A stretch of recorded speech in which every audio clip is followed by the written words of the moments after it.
এটা হচ্ছে রাঙামাটির স্থানীয় আনারস, খুবই মিষ্টি হয় রাঙামাটির আনারস, বেসিক্যালি পাহাড়ি জুমের। সো এটা আমরা বানাই খাবো এখন, দেখি কী হয়।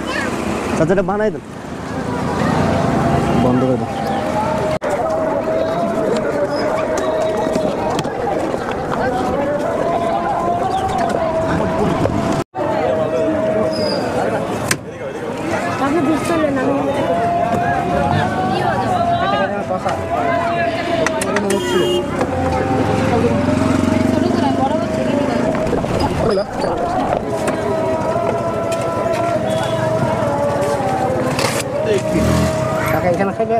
হ্যাঁ এখানেই খাবো, দেন এটা প্লেটে দেন।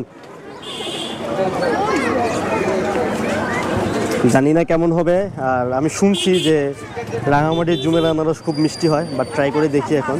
আনারস বানানি এর আগে অনেক খাইছি।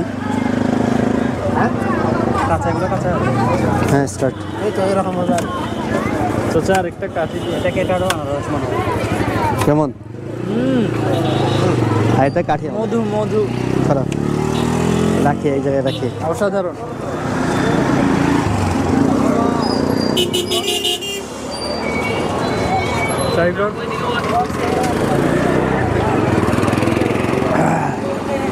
মিষ্টির মধ্যে অনেক ঝাল দিছে তো লাগছে, এমনিতে মজা, মিষ্টি আছে অনেক।